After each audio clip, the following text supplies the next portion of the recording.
voy a hablar, le voy a leer algo que está en Jeremías, para que vea usted cómo Dios, un aspecto importante de los llamados. Vámonos a Jeremías 1, para que vea usted cómo Dios llama.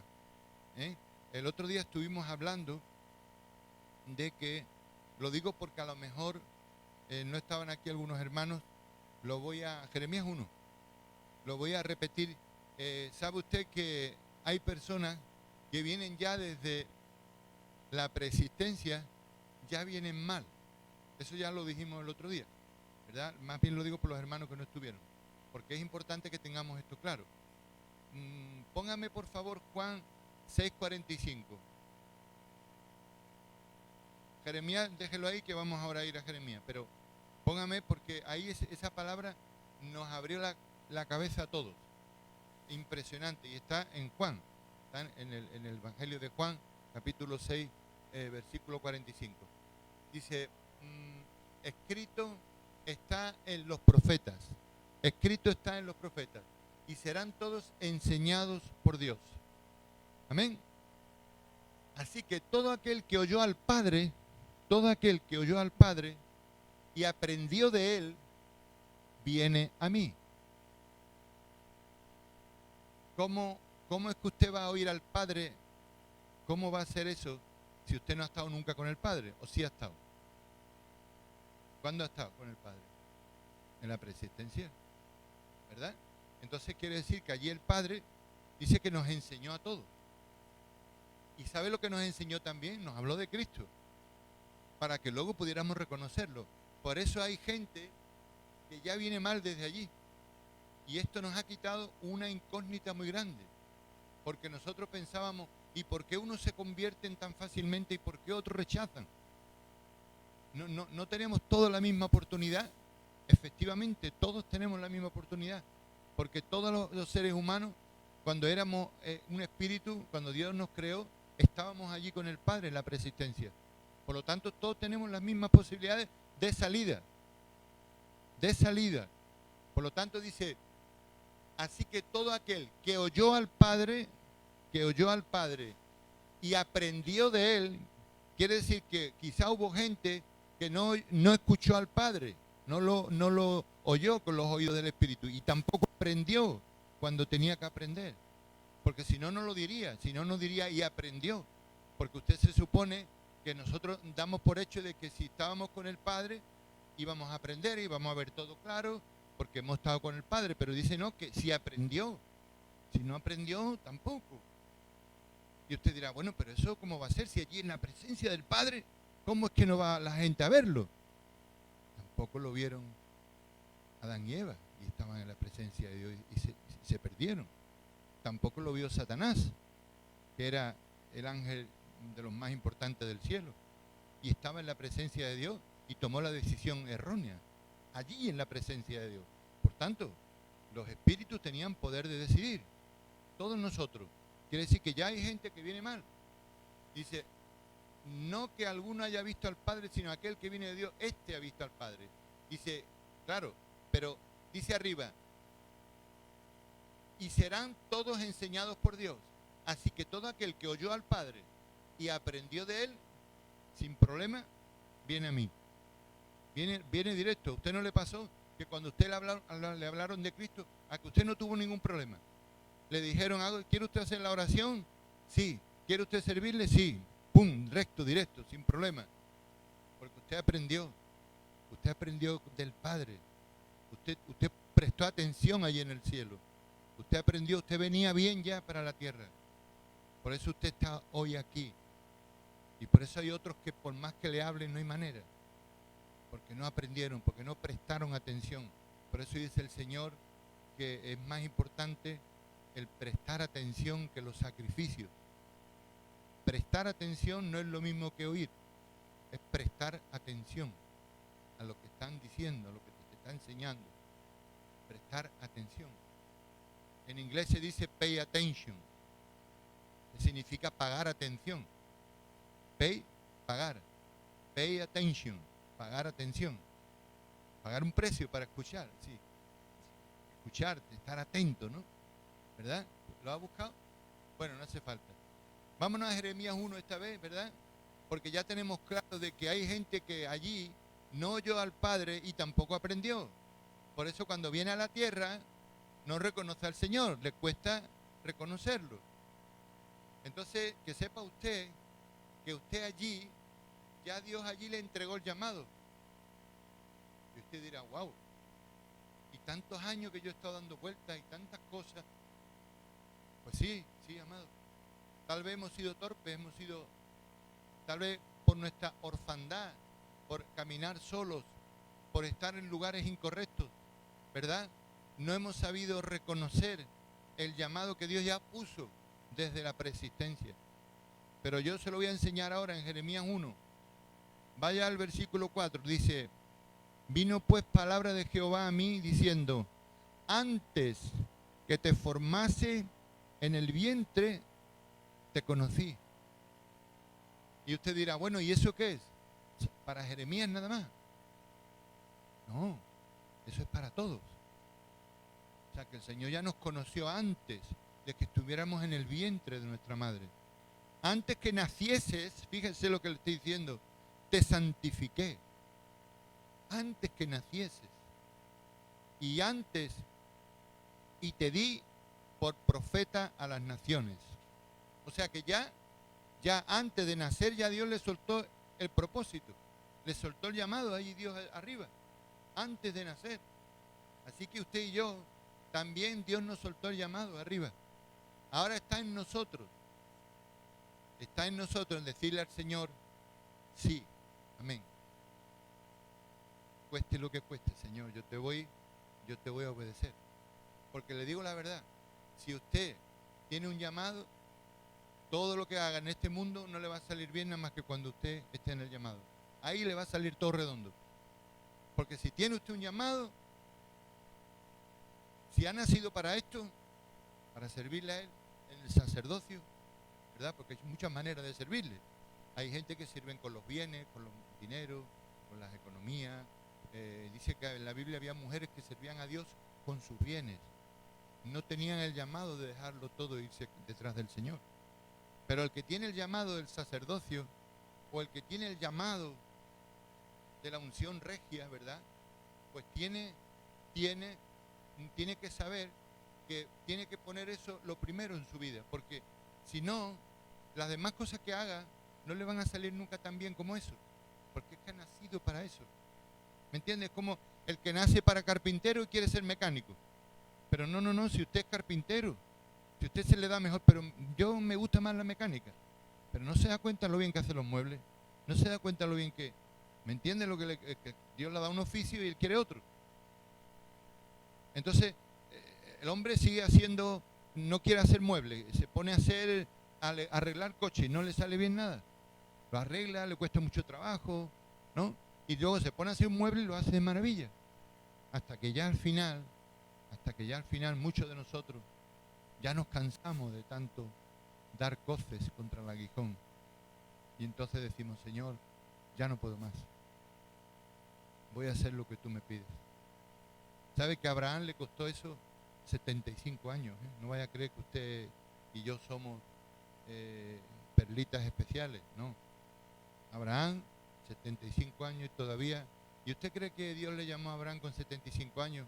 ¿Usted cree que Dios llama a la gente con esa edad? No, no la llama con esa edad. La llama con 30 años. 30, 30 y tanto, 33, 40. La llama jóvenes. O sea, quiere decir que a mí me llamó con 22 años. Me llamó con 22 años. La pastora 21 años. ¿Me entiende? A todos les ha llamado jóvenes. Dios no llama. Lo que pasa es que cuando Dios no puede, ve que usted o yo no atendemos al llamado, no atendemos a ser el centro de la voluntad, porque la voluntad de Dios es amplia, pero estar en el centro de la voluntad de Dios es diferente, es otra cuestión. Podemos estar dentro de la voluntad de Dios, pero es más importante estar en el centro de la voluntad de Dios, en el centro, no en un extremo. Si estamos en un extremo, Dios nos va a guardar de todas maneras, porque estamos dentro de su voluntad, estamos dentro de su protección, como le pasaba a Jacob. Usted sabe que Jacob, el Señor le dijo, bueno, yo te voy a guardar de todas maneras, porque lo que yo quiero hacer contigo, lo voy a hacer. Vámonos a Génesis un momento y ya lo ve usted en la palabra, para que vea que no es una invento mío ni una paráfrasis, ¿no? Como se suele decir, parafrasear. Vámonos a Génesis, a la historia, creo que es el 28, 28 de Génesis, y va a ver lo que le dice el Señor a Jacob, ¿verdad? A Jacob, que luego usted sabe que Dios le cambia el nombre. Cuando ya vuelve, es Israel. Cuando iba para tu tío, era Jacob, ¿verdad? Vamos a ver si yo lo encuentro. 28, versículo.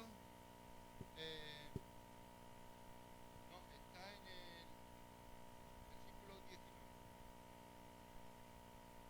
Más bien el 20, pero vamos a leer desde el 19. Dice, y llamó el nombre de aquel lugar Betel, aunque Luz era el nombre de la ciudad primero. Betel era casa de Dios. O sea, ese nombre que está ahí puesto arriba, casa de Dios, eso significa Betel. Bet es casa y él es Dios, en hebreo. Betel. Entonces, dice en el 20, e hizo Jacob voto. Miren el voto que hizo Jacob. Miren el voto que hizo. Diciendo, si fuere Dios conmigo y me guardare en este viaje que voy, en que yo voy, no dice, si Dios me guardara en este viaje que Él me ha mostrado que yo haga, que Él me envía, no dice eso, ¿verdad? Sino es un viaje en el que yo voy. Él se lo había propuesto. Es como a veces hacemos nosotros planes y luego decimos a Dios, Dios, bendíceme esto que estoy emprendiendo, bendíceme esto que estoy haciendo. Pero a lo mejor no es lo que Dios quiere que usted haga.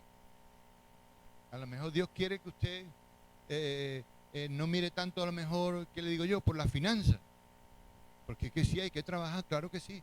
Pero tenga en cuenta una cosa, que todo trabajo que me quite de las cosas del Señor, eso no lo envía Dios. No lo envía Dios, sino que el enemigo le recarga de trabajo. Ahora le va a venir 3 veces más trabajo que antes. ¿Le ha pasado eso a gente, sabe, amado? Entonces, esto es un tema muy complejo y muy personal. No estoy hablando a nivel personal de nadie. Que quede claro, ¿verdad, amados? Muy importante que ustedes entiendan eso. Esto es a nivel general. Pero mire el hombre como dice, y me guardare en este viaje en que yo voy, y me diere pan para comer y vestido para vestir. Y si volviera en paz a casa de mi padre, entonces Jehová, entonces será mi Dios. Claro, imagínese, ¿no? Si Dios menudo voto, eso no es voto ni es nada. Vamos. Entonces, si me lo da todo, si me suple todo, si me bendice, me guarda, entonces será mi Dios. Y además, Jacob, buen corazón el hombre, ¿no? Le da un premio a Dios, él le da un premio a Dios. Dice entonces en el versículo 22, y esta piedra que he puesto por señal será casa de Dios, y de todo lo que me dieres, te daré yo el diezmo, la 10ª parte, apartaré de ti. O sea, de todo lo que tú me dieres, claro, si no me lo das, no, no te doy nada, ¿me entiendes? O sea, vamos a ver, menudo voto, con votos así, yo le digo, vamos, pero bueno, el hombre lo bendecimos, por supuesto, un hombre, un patriarca de Dios, un hombre, pero también un ser humano, ¿verdad? Luego cuando él vuelve 20 años más tarde, ya no vuelve igual, ¿verdad? Ya no vuelve igual, o sea que, pero 20 años, tal vez, amados, si él hubiera hecho lo correcto, no hubiera perdido esos 20 años. Porque realmente, si uno lo estudia detenidamente, fueron años perdidos. Porque el fruto no fue bueno. Primero le engañaron con la mujer que no era. Trabajó por la esposa. Se empeñó en una esposa y trabajó por ella. Esa la quiero yo para mí, esa la quiero yo para mí, que me gusta, que es muy guapa, que esta es para mí. Y venga, 7 años. Y cuando ya creía que la tenía, ¡pum!, le pegan el cambiazo. Y se encuentra la otra mujer, que muy linda, Lea, ¿no? Era muy linda esa mujer. Pero no era la que él esperaba. Es más, sí que torcía un poco los ojos, ¿no? Muy linda la mujer. Sí, un poquillo, sí. Por lo visto era delicada de ojos, dice la palabra, ¿no? En algunos sitios. Entonces, sí, entonces se la encuentra allí y dice, madre mía, me han dado gato por liebre, como se suele decir aquí. Pero mira, el Señor le dio unos hijos muy lindos, porque le voy a decir la verdad, ¿eh? Lea fue una gran mujer, ¿eh? Le dio unos hijos muy lindos. Por ejemplo, Judá era hijo de Lea. Y no era la que él amaba. Y de Judá viene la estirpe de Jesucristo. O sea, cuidado, ¿eh? Pero claro, dice que Dios escribe recto con renglones torcidos, ¿no? Ya Dios dijo, bueno, pues tenemos que arreglarlo de alguna manera, ya lo vamos a arreglar. Porque Dios, cuando uno se sale, pues luego intenta Dios restaurar las cosas. Ya con lo que puede, con lo que queda, ¿no? Ya Dios dice, porque Dios no es mágico. No le gusta, no es de aquellos magos que hace, pum, voy a hacer un milagro, voy a convertir a Jacob ahora y voy a quitarle la mujer y voy a poner otra. Dios no hace eso. Pero luego, ¿qué ocurre? Que tiene que trabajar otros 7 años más. Le costó 14 años poder casarse con la que él quería. Tuvo que pagar un buen precio, ¿eh? Pero un buen precio, cuando a lo mejor de primera la hubiera tenido, ¿sabes? Y luego 6 años más para el ganado, para no irse sin el finiquito. Claro, el hombre trabajaba con el tío y dice que el tío cada vez le bajaba más el sueldo.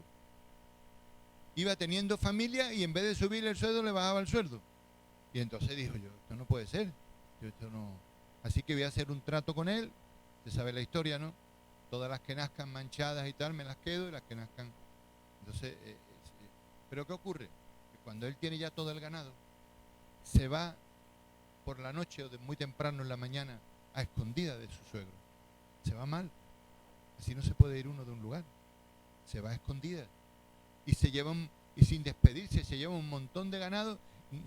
El abuelo dice, vamos, te has ido y no me he podido despedir ni de mi hija, ni de mis 2 hijas, porque se llevaban las 2 hijas. Se llevaba 2. Se las llevó las 2, vamos. Vino sin nada y se llevó 2. Y encima los nietos también. Y un montón de ganado. Digamos que tú no me pagas, pero yo me lo voy a cobrar. Eso no es forma. Sabemos que el tío era un idólatra.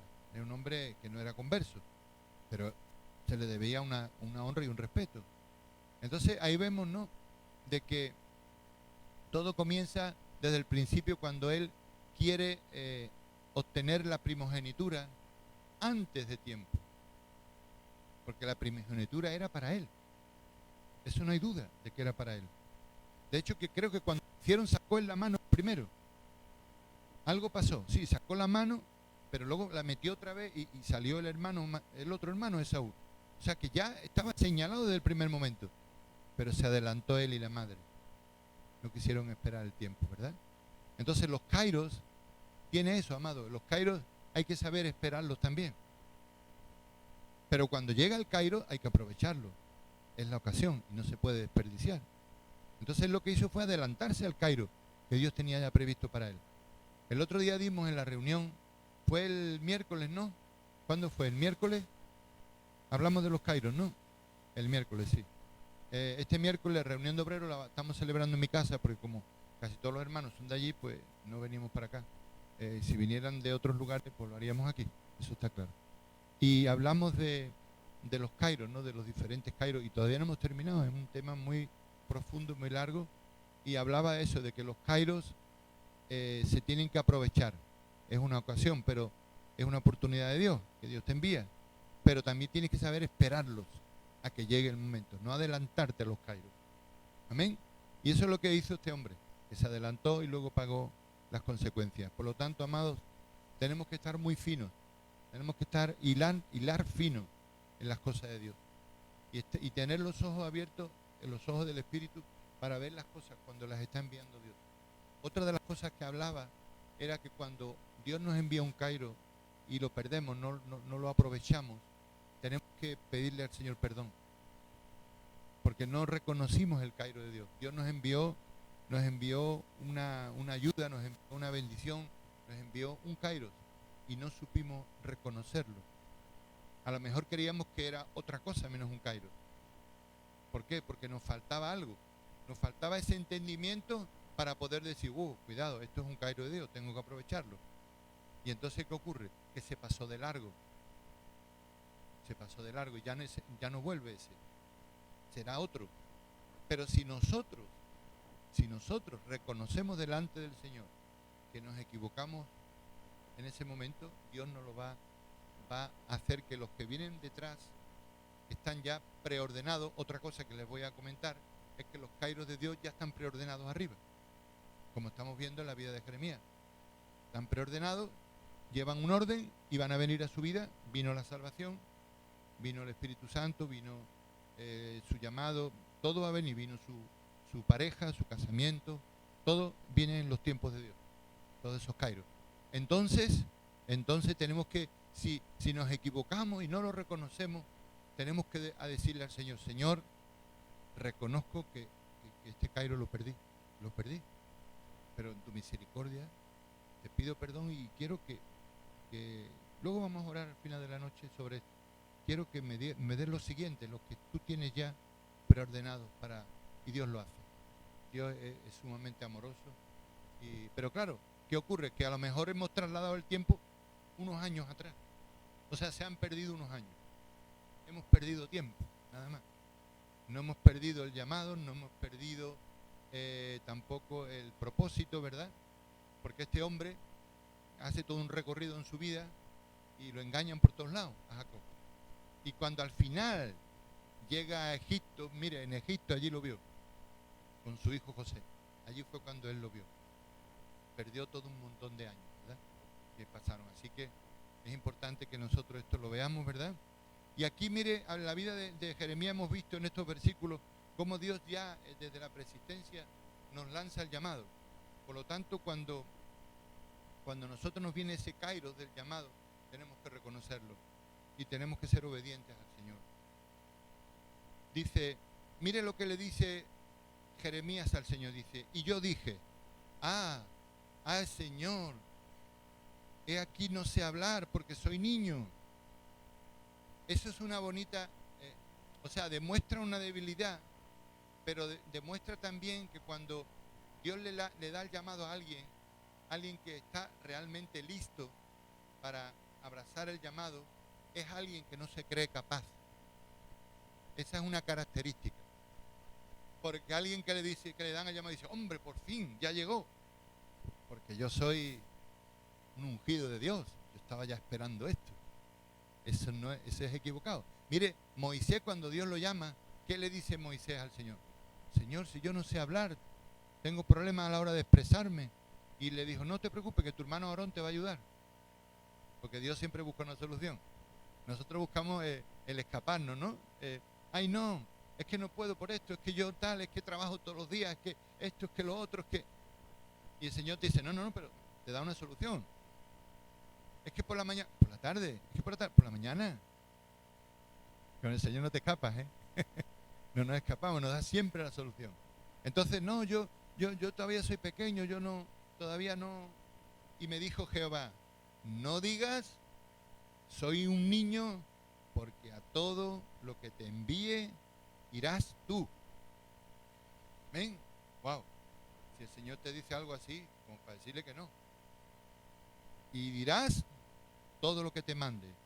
No temas delante de ellos, porque contigo estoy para librarte, dice Jehová. Y extendió Jehová su mano y tocó mi boca y me dijo Jehová: he aquí he puesto mis palabras en tu boca. Qué tremendo, ¿no? Así que le dijo que no tuviera miedo de la gente. Mira que te he puesto en este día sobre naciones y sobre reinos para arrancar. Mire qué trabajito le dio, ¿eh? Para arrancar, primero hay que arrancar, hay que destruir luego, para arruinar y para derribar, para luego edificar y plantar. Aquí hay un diseño. Claro, ahí hay un diseño, el diseño de Dios. Entonces dice: la palabra de Jehová vino a mí diciendo: ¿qué ves tú, Jeremías? Y dije: veo una vara de almendro. Más de uno sería bueno ponerle una vara de almendro para que viera la vara, porque dice que tu vara y tu callado me infundirán aliento, ¿no? Entonces una varita, algunos la ponen en un cuadro, ponen así una vara, para que de vez en cuando la miren los niños. Usted sabe que la vara de almendro también estaba dentro de lo que era el arca, ¿no? El arca de la presencia del Señor. El arca del Señor tenía la vara de almendro que reverdeció en 24 horas, hizo todo lo que se hace en 9 meses. En 9 meses aproximadamente. Porque los ciclos yo lo he observado que tiene que ver mucho con el de la mujer. Casi siempre son 9 meses. Desde que se siembra, crece, da fruto, madura y finalmente se recoge. ¿Sabes? Porque yo me he dado cuenta que los trigos los siembran en el mes de noviembre, diciembre, y los ciegan 9 meses. 9 meses. 9 meses es el ciclo de gestación de la mujer, aproximadamente. Porque claro, eso es muy difícil saber cuándo el grano... Sí, exactamente. Entonces, ¿qué ves tú? Dice, una vara de almendro. Y me dijo Jehová, bien has visto, porque yo apresuro mi palabra para ponerla por obra. Eso es muy, muy fuerte, es lo que dice el Señor. Yo apresuro mi palabra para ponerla por obra, porque cuando Dios te habla, tenemos que apresurarnos a ponerlo por obra. Por eso no puede ser que escuchemos la palabra y no pongamos por obra la palabra. Porque entonces se para todo, se para el proceso. Es como si, por ejemplo, una persona está estudiando, no aprueba y tiene que volver a repetir. Se ha perdido un tiempo, tiene que volver otra vez. Se para todo el proceso de instrucción, de enseñanza, ¿verdad? Vino a mí palabra de Jehová por segunda vez diciendo, ¿qué ves tú? Y dije, veo una olla que hierve y su faz está hacia el norte. Me dijo Jehová, del norte se soltará el mal sobre todos los moradores de esta tierra. Bueno, hasta aquí llegamos, ¿verdad? Ya vamos a pasar a otra cosa. Yo ahora les quiero hablar, ya hemos visto aquí una cosa, una característica clave en el llamamiento de Jeremías, que fue ya desde el cielo marcado por el Señor, desde el cielo. Que Dios le dio, tocó su boca para que no tuviera miedo y hablara y se apresurara a decir la verdad, y que ya allí fue señalado con un llamamiento, con un llamado desde el cielo. Por eso fíjense ustedes lo tremendo que es que haya tantos cristianos en el mundo, incluidos nosotros, que por años no hemos entendido que lo del llamado era algo serio, que lo del llamado viene ya desde arriba, que no podemos jugar con eso, que no podemos decir cuando yo me apetezca, cuando yo pueda, cuando me jubile, que tenga más tiempo, cuando yo esto, cuando yo lo otro. No, es cuando Dios quiera. Es cuando Dios quiera. Pero claro, eso se nos tiene que enseñar también. Eso se nos tiene que enseñar. Porque, ¿sabe una cosa? Los pobres hermanitos, incluimos nosotros también, si no nos enseñaron, si no nos enseñan la palabra, si no nos abren las escrituras, pues vamos caminando incorrectamente. Vamos a ver ahora en la vida de Samuel, vámonos a Primera de Samuel, ¿verdad? Y vamos a ver algo muy interesante también. No sé si algunos escucharon el programa del otro día, el programa que tenemos los martes de 8 a 10, Viviendo Pacto. Hablamos de Samuel, ¿verdad? Y Dios allí nos reveló muchas cosas, de las cuales vamos a hablar ahora también. Vamos a hablar de lo que es el llamado de Samuel, ¿verdad? Cuando era un niño, usted sabe la historia, su madre se llamaba Ana, su madre le dijo, Señor, si me das un hijo, yo te lo entrego y lo llevo al templo, te lo consagro para ti. Y ella cumplió, no era como el voto de Jacob, era un voto diferente. ¿Me entiende? Si me das un hijo, ¿qué es lo que más quiere decir? Que en Jacob estaba el darle ofrendas a Dios, en Jacob estaba en ofrecerle a Dios, pero en Ana no estaba el poder tener un hijo, porque los hijos los da Dios. Entonces ella hizo lo correcto, ella le pidió a Dios lo que solo Dios le podía dar. Pero Jacob no, Jacob podía hacer el voto y orar y ser un hombre fiel y buscar el propósito y la voluntad de Dios y diezmar y hacerlo todo. No si Dios se lo daba, sino que él lo tenía que haber ofrecido. Entonces ella ofreció todo lo que tenía. Señor, si tú me das un hijo, yo te lo voy a dar. Me muero si tú no me das un hijo. Necesito que me des un hijo. Derramó su alma. Y entonces Dios le dio un hijo. ¿Y qué hizo ella? Tuvo que cumplir su palabra. Porque a Dios cuando se le hace un voto hay que cumplirlo. Si no, mejor no lo hagamos. Entonces ella, con todo el dolor del corazón de una madre, más que de un padre, porque las madres lo han tenido dentro, lo han parido, lo han criado, han pasado noches despiertas, no es lo mismo que los padres. Por lo tanto, con todo el dolor de esa madre, cuando llega un momento lo destetó y lo llevó allí. Ya conocen ustedes la historia. Entonces, en el capítulo 3 de primer libro de Samuel, del profeta Samuel, dice que el joven Samuel ministraba a Jehová en presencia de Elí. O sea, él era joven y él hacía ya una cosa importante, que era que ministraba al Señor, que era un hombre que ya desde joven él estaba en las cosas del Señor y ministraba en la presencia del Señor. De hecho, él dormía al lado del arca. Imagínense, él dormía al lado del arca. Era un hombre que ministraba la presencia del Señor ya desde muy joven, y eso es algo que nosotros tenemos que ministrar también. Usted y yo tenemos que ministrar la presencia del Señor cuando estamos orando, ¿verdad? Cuando estamos a solas con Él, tenemos que entrar en su presencia y ministrar la presencia del Señor. No hacer una oración con repeticiones y demandas. Señor, dame esto, dame lo otro, dame cuál, dame... Sino, no, usted me tiene que ministrar la presencia y adorarle. Y ahí en esa atmósfera de adoración, ya el Espíritu Santo le va a decir lo que tiene que decirle al Padre. Porque a lo mejor no él, usted venía con una idea de orar por algo, y a lo mejor usted allí, el Espíritu Santo le dice a usted, no ores de esta manera, o no pidas esto, pídelo de esta manera. Porque para pedirle a Dios hay que saber. No se le puede pedir de una manera, bueno, ya no sabe que nos han enseñado, repetitivamente, como si Dios estuviera ahí nada más que para pedirle cosas. ¿Entiende? Entonces, cuando entramos en una atmósfera del Señor y ministramos su presencia, ahí nos va a mostrar el Espíritu Santo qué es y cómo tenemos que pedirle a Dios. Hay una predicación del apóstol que la puede escuchar en YouTube que se llama ¿Cómo pedirle a Dios? Escúchela, por favor. Es impresionante la forma de pedirle a Dios. Entonces dice que él estaba, ministraba, vamos a seguir porque yo el otro día con un versículo estuve casi todo el programa. Vamos a ver si lo podemos seguir entero para que no se nos vaya la noche. Porque usted no tiene prisa, ¿no? No. Que bueno, entonces ya estamos todos igual. Yo tampoco. Gloria a Dios. No quiero ni mirar el reloj porque como no tengo prisa, bueno, lo voy a mirar. Dice, y la palabra de Jehová escaseaba en aquellos días. Y otro aspecto muy importante, no solamente escaseaba la palabra de Dios, sino que no había visión con frecuencia. O sea, que quiere decir que tiene que haber visión con frecuencia. No podemos estar sin... ¿Te ha mostrado algo Dios? No. Estoy orando, pero te ha dicho, bueno, no sé, yo estoy orando. Y venga. No te ha mostrado nada, no hay visión. Algo falla ahí. ¿Y sabe lo que suele ser normalmente? Que escasea la palabra en su vida.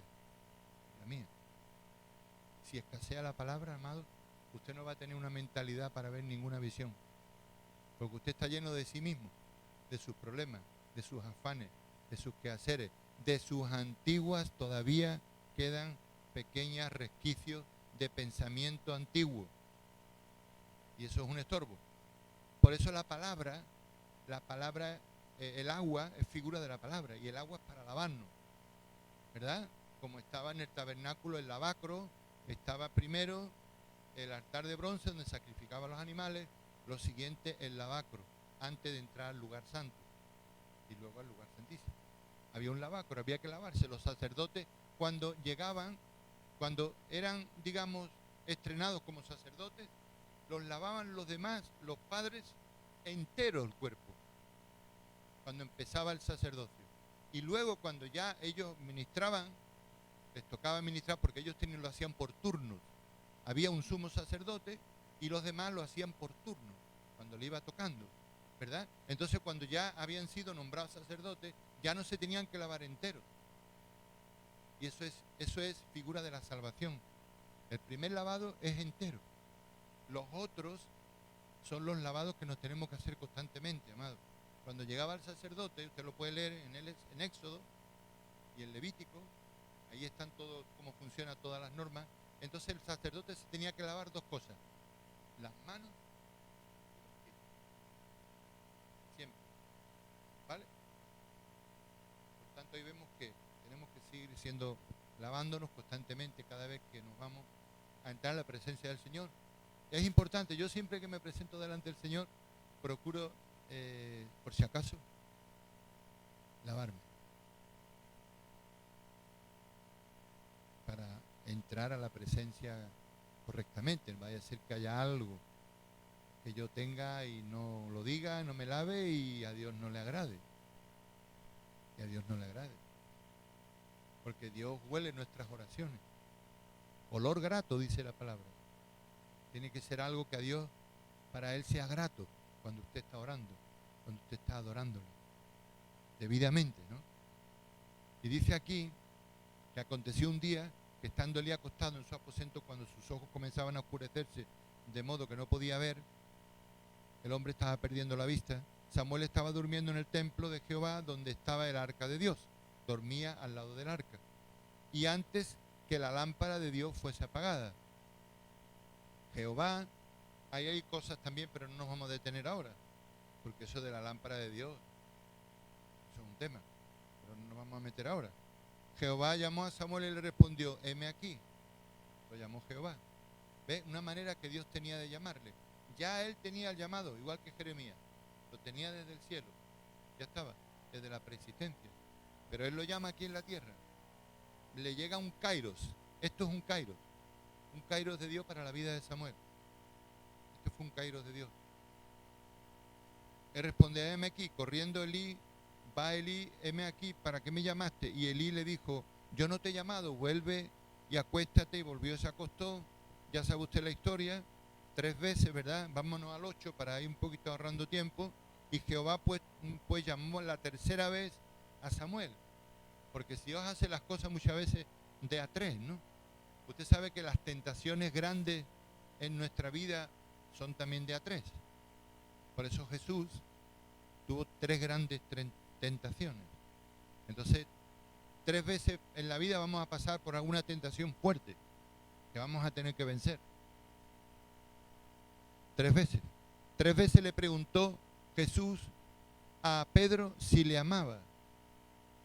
3 veces también, ¿verdad? Entonces 3 veces llamó también. Llamó a Samuel. Pero ya la 4ª vez dice que aquí, y dijo Elí a Samuel, ve y acuéstate, y si te llamare. O sea, Elí tuvo que esperar 3 veces para ya decirle, si te llama una 4ª vez, ya con palabras mías, entonces eso es Dios, ¿eh? Ve y dile, Señor, Jehová, aquí estoy. Bueno, lo vamos a leer.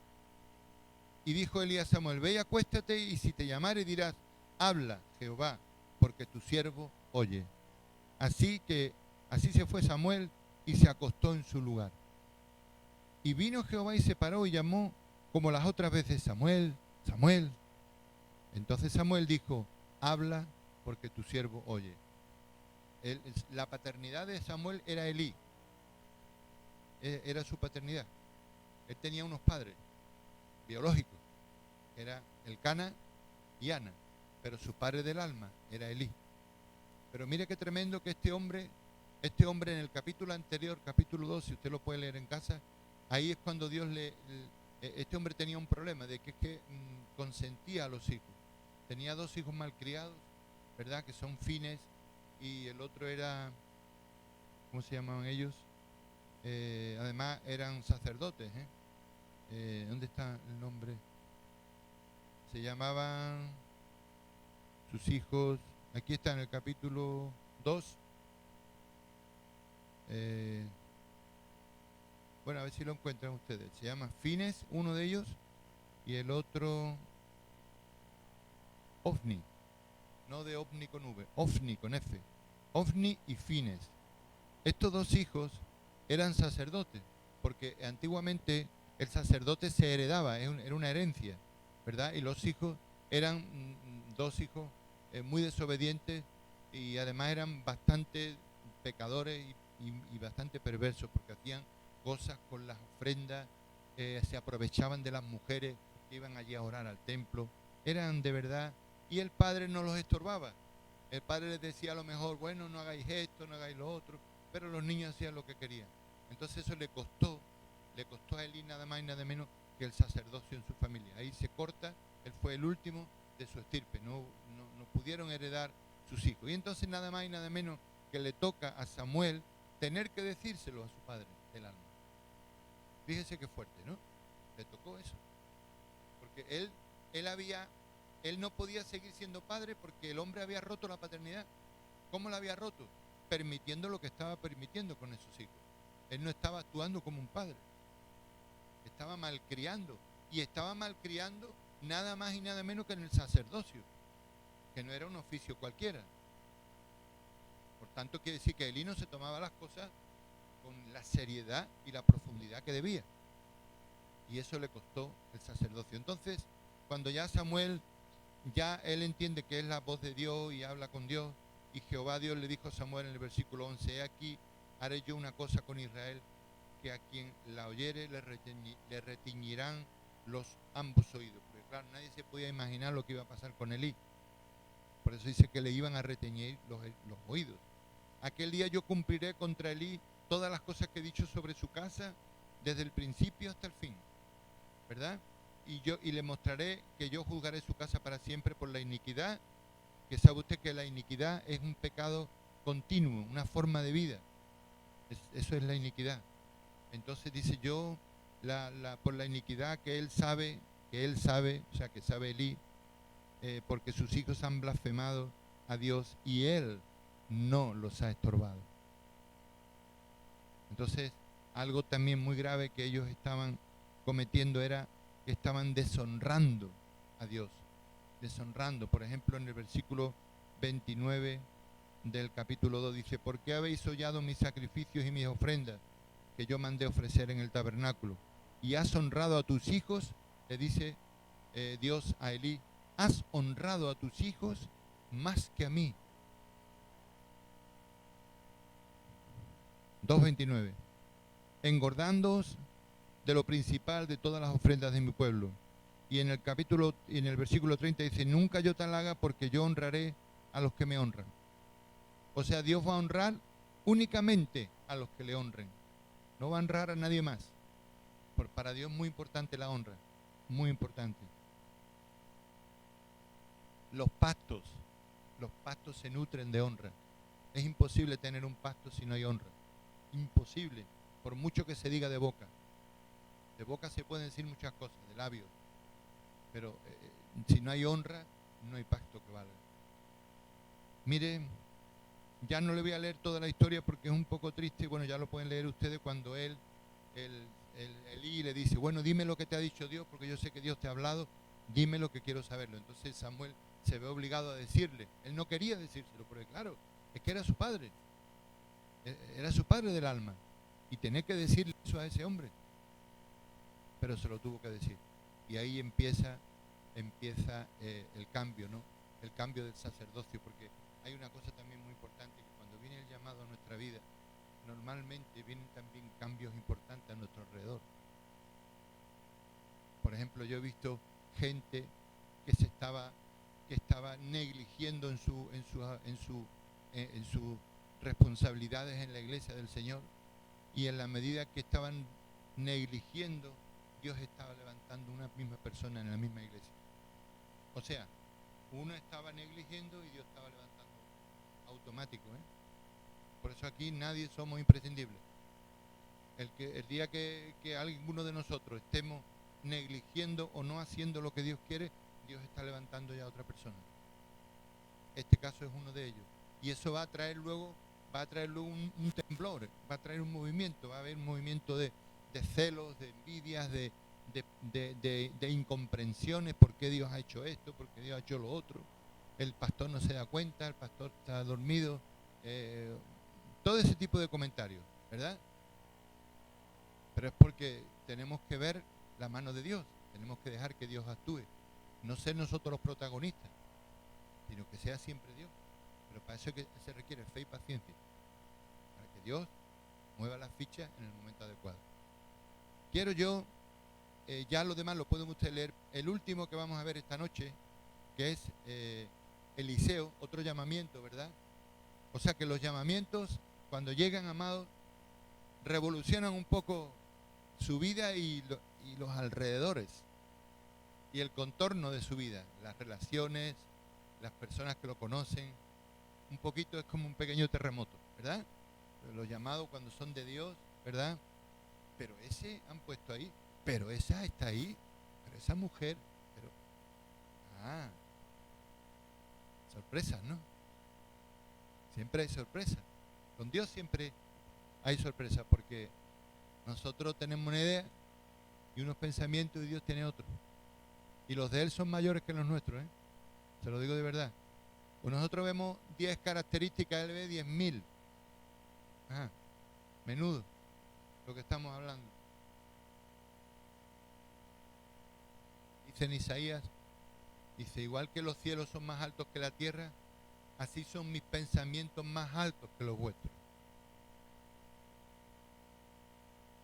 Vamos a capítulo 19 del primer libro de Reyes, capítulo 19, versículo 19 también. 19. Pero antes yo quiero, en el capítulo 10, sí, el mismo capítulo 19, unos versículos antes, para que entremos un poquito en el tema, y este es cortito, no se preocupen. Dice que aquí en esta historia, ya Elías, estamos hablando del profeta Elías. Usted sabe que Elías es el prototipo de la iglesia que va a ser arrebatada, ¿no? O sea, cuando estudiemos la vida de Elías, podemos ver ahí la iglesia que va a ser arrebatada, porque él es figura de la iglesia que se va con el Señor. Usted sabe que él fue arrebatado. Él es el único profeta que fue arrebatado. Se lo llevó el Señor en un carro. ¿Me entiendes? Fue arrebatado.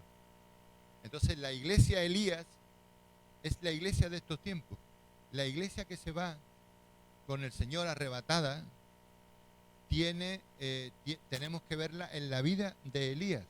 Tenemos que estudiar la vida de Elías y ahí ver esas características de la iglesia que va a ser arrebatada. Por eso es la iglesia Elías, la que se va con el Señor.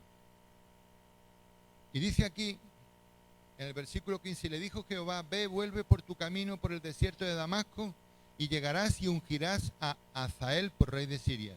A Jehú, hijo de Ninsi, ungirás por rey sobre Israel. Y a Eliseo, hijo de Safat, de Abel Meola, ungirás para que sea profeta en tu lugar.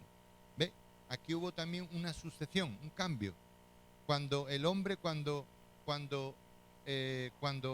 Elías huye de Jezabel, porque Jezabel dice, hay que matar a Elías, hay que matarlo, que no quede ni un profeta en la tierra. Ella quería ser la profeta y la reina, y todo quería ser ella. Entonces ella mató a todos los profetas, los mató a todos. Solo quedaba uno en la tierra, que era Elías, y también mandó matarlo. Entonces Elías le entró miedo. Un hombre que había sido capaz de parar la lluvia por 3 años. Un hombre que fue capaz de bajar fuego del cielo y prender el altar. Con esa fe, le tuvo miedo a una mujer. Salió corriendo. Y entonces el Señor le encargó estas pequeñas cosas antes de irse. Unge a este rey, úngeme al profeta, dale esto, dale lo otro. Y luego se lo llevó. Por eso entendemos que Elías no terminó su propósito. Fue arrebatado, pero dice que luego viene su espíritu. El espíritu de Elías viene a la vida de Juan el Bautista. Usted lo habrá leído, ¿no? En los evangelios. Cuando dice la gente, entonces este hombre Juan, este es el Elías que había de venir. Efectivamente, el espíritu de Elías estaba en él. El espíritu de Elías estaba en él. El espíritu de Elías, su espíritu con minúsculas, estaba en él operando. Pero eso es otro tema. Entonces, como él huyó, como él ya le entró miedo de esta mujer, Dios se lo tuvo que llevar. Lo amaba tanto Dios, no, me lo llevo a Elías porque veo que ha salido corriendo. Creo que estuvo 40 días y 40 noches andando sin parar, no ayunando, andando. Eso dice la Biblia.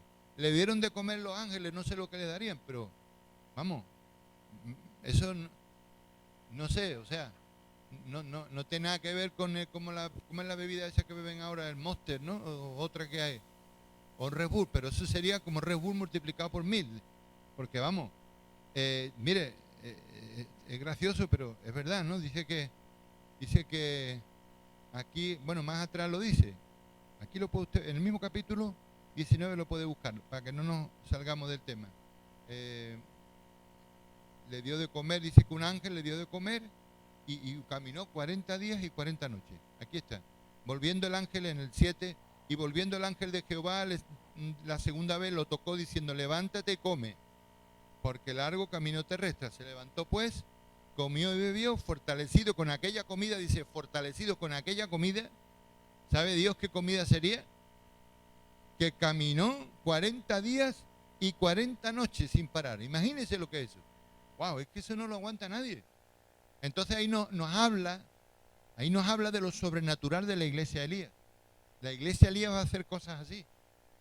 La iglesia de Elías va a estar viviendo en lo sobrenatural, caminando y teniendo vida, aunque parece que no la tiene, y aguantando días y días y días. La iglesia de Elías.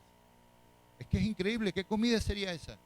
La comida, amados, la comida que nosotros comemos hoy es la palabra del Señor. Pero no es la palabra solamente logos, escrita. Es la palabra logos. Es la palabra que sale de la boca de Dios. Es la palabra rema. La palabra que Dios le da a usted y a mí cada día. Por eso dijo el Señor, no solo de pan vivirá el hombre, se lo dijo a Satanás, sino de toda palabra que sale de la boca de Dios. Esta ya está escrita, esta ya ha sido establecida. Aquí no se puede ni quitar ni añadir. Pero luego hay una palabra rema, que es la que Dios le habla a usted de su boca cada día, que es la que nos habla a través de los hombres y mujeres de Dios. Palabra rema, ¿me entiende? Y esa comida es la que nos da la fortaleza, amado, para resistir tantas cosas que tenemos que resistir hoy. Porque yo le digo la verdad, hoy en día la vida, aunque haya muchos adelantos, hoy la vida es más compleja que en aquellos tiempos. En aquellos tiempos eran las cosas muy sencillas. Tenían que trabajar, comer, hacer la comida.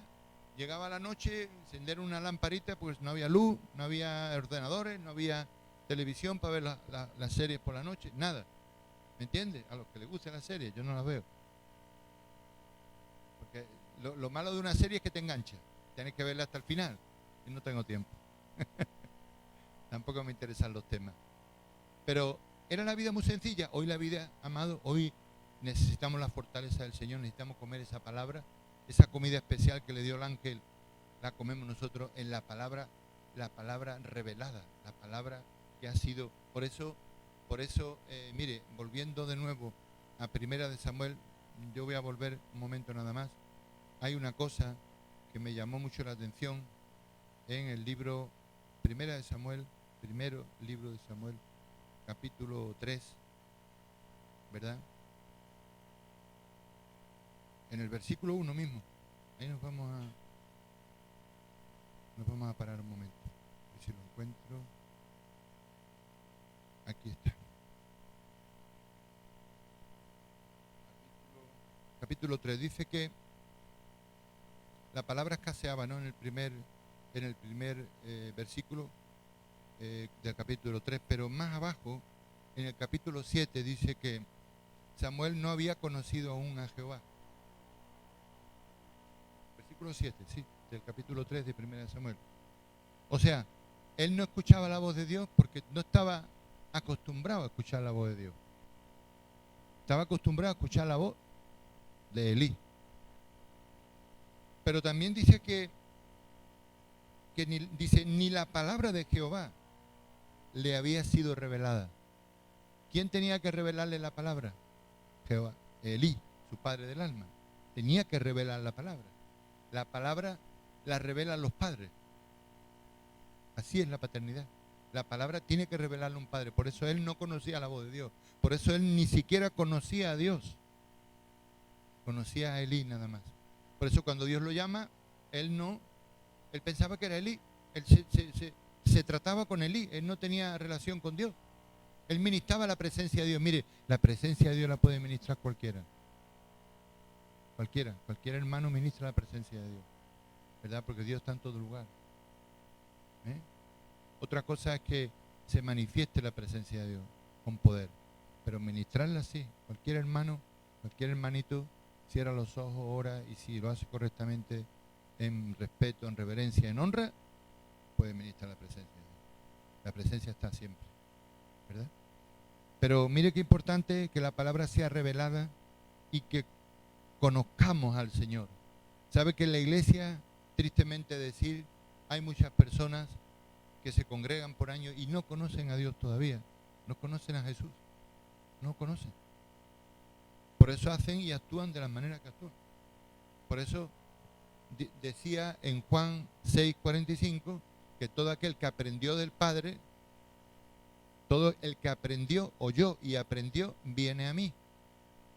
Claro, es imposible conocer a Jesús si antes no hemos sido enseñados por el Padre. ¿Me entiende? Ahora, lo envía después de que ya está terminando el ministerio de Elías, ¿verdad? En el versículo 16, estamos ya en Primera de Reyes, dice que ungirás a Eliseo, hijo de Safat, de Abel Meola, ungirás para que sea profeta en tu lugar. O sea, ahí hace Dios un cambio, ¿verdad? Hay un cambio de generacional y ministerial. Y el que escapare de la espada de Hazael, Jehú lo matará. Y el que escapare de la espada de Jehú, Eliseo lo matará. Claro, ahí tenemos que verlo también espiritualmente, ¿no? Y yo haré que queden en Israel 7,000 cuyas rodillas no se doblaron ante Baal y cuyas bocas no lo besaron. Y en el versículo 19 dice, partiendo él de allí, halló a Eliseo, hijo de Safat. Cuando nombran al padre es porque el padre era un buen padre, hizo algo importante, porque hay veces que no nombran al padre, no nombran los padres, y las madres muchas veces no las nombran en la Biblia, pero cuando dicen hijo de, es porque el padre era un hombre santo, un hombre que estaba correctamente posicionado. Por eso dice que Eliseo era hijo de Safat, que araba con 12 yuntas delante de sí. Es como si tuviera 12 tractores o 12 cosechadoras en estos tiempos. Era un hombre rico, un hombre con un negocio, ¿verdad? Que estaba bien situado. Dice, y él tenía la última, o sea, él trabajaba también. Y pasando Elías por delante de él, Elías, que ya Dios le había mostrado quién era el que le iba a sustituir, dice que Elías pasó por delante de él, echó su manto sobre él, su manto. Le hizo el traspaso de la unción, del manto de la unción. Se lo traspasó a Eliseo, ¿verdad? Entonces dejando y le despertó, le activó el llamado, ¿verdad? Luego vamos a ver que Elías se convierte en el padre del alma, que no el biológico era Safat, pero sí el padre del alma de Eliseo, Elías, ¿verdad? Pero, y hay unas historias más adelante, ¿verdad? Lo puede usted leer también, de todo lo que ocurre con él, ¿verdad? Pero ahí él obedeció a Dios y le lanzó el manto, le activó el llamado.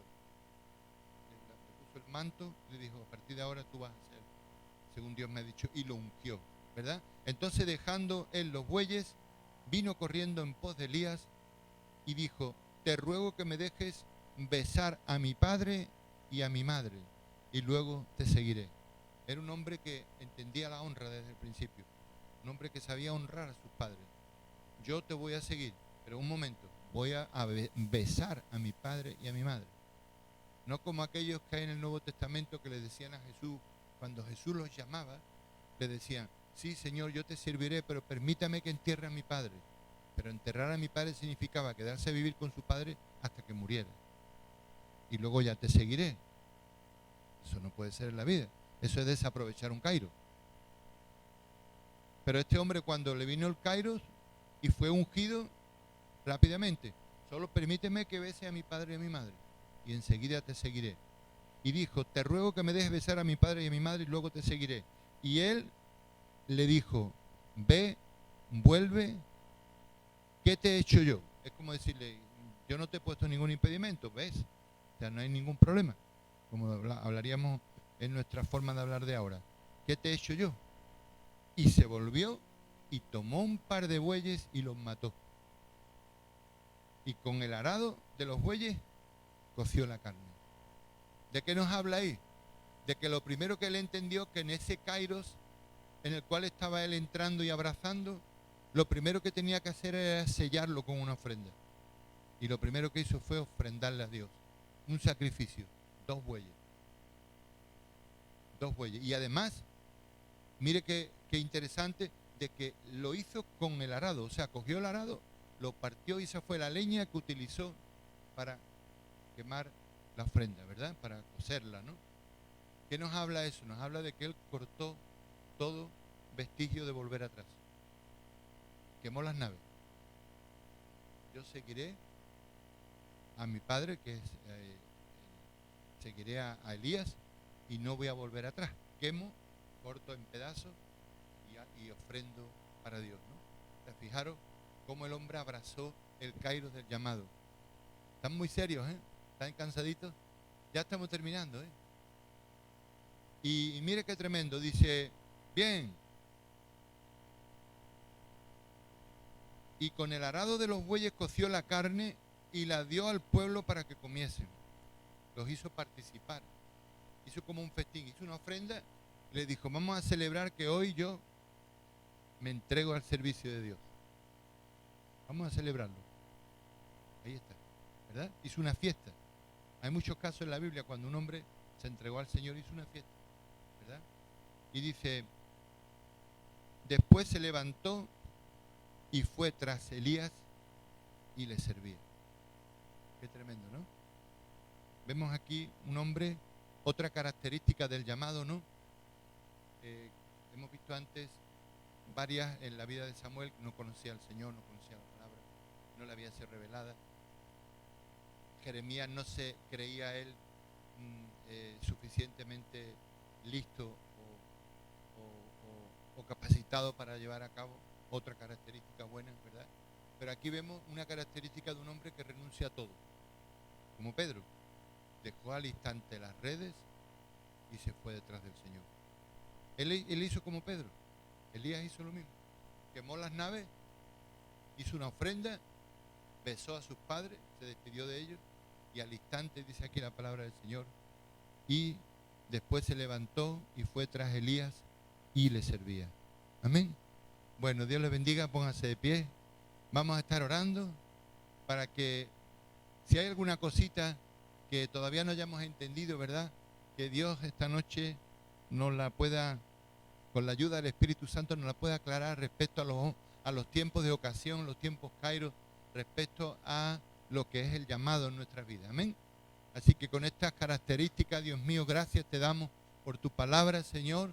Bendice, papá, esta palabra, Dios mío, en nuestras vidas, plasma en nuestros corazones y sobre todo en nuestro espíritu, papá, que nosotros podamos entender para lo que hemos venido a la tierra, que nosotros podamos entender, Dios mío, cuál es el llamado, cuál es el centro de la voluntad del Padre, Dios mío, sobre nuestras vidas, Padre.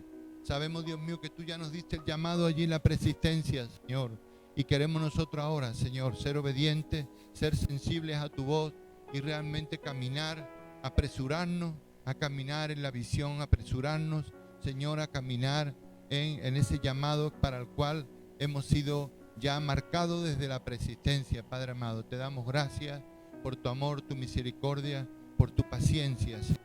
En esta noche queremos pedirte perdón, Señor, en nombre de todos. Queremos pedirte perdón, Señor, por aquellos kairos que tú nos enviaste a la vida, por aquellas ayudas, por aquellas ocasiones que no supimos aprovechar, que no supimos abrazar, Dios mío.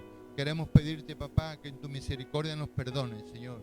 Perdónanos y ayúdanos, Señor, a recibir los próximos kairos que tú ya tienes ordenados para nuestra vida, que están preordenados desde la persistencia, Padre. Gracias, papá, queremos aprender de ti en esta noche, queremos alabarte, queremos bendecir tu nombre, queremos decirte, Señor, que nosotros no nos sentimos capaces de hacer y de trabajar en el llamado, no nos sentimos capaces, Señor, solamente con tu gracia, solamente con tu poder vamos a poder nosotros caminar, pero nosotros ponemos nuestra voluntad en la tuya, decimos, Señor, heme aquí, Señor, en tu voluntad pongo la mía. Hágase tu voluntad y no la mía, aunque yo no sepa, Señor, pero tú sí sabes.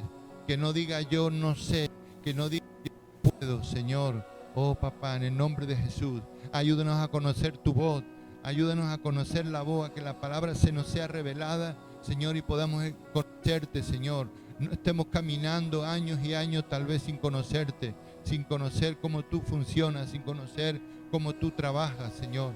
Ayúdanos a conocerte, papá. Ayúdanos a conocerte, servirte y a quemar todo vestigio, todo cuerda, toda atadura del pasado que nos pueda detener para caminar hacia adelante en el llamado, en el propósito, Señor. Tú nos has entregado un llamado a cada uno de nosotros, Señor. Todos aquellos que han sido llamados al sacerdocio, Dios mío. En esta noche queremos pedirte, papá, que una claridad, un nivel de claridad como nunca antes, papá. En el nombre poderoso de Jesús te lo pedimos. En el nombre que es sobre todo nombre, papá. En esta noche te lo suplicamos, Señor. Gracias, papá. Amén, amén y amén. Aleluya.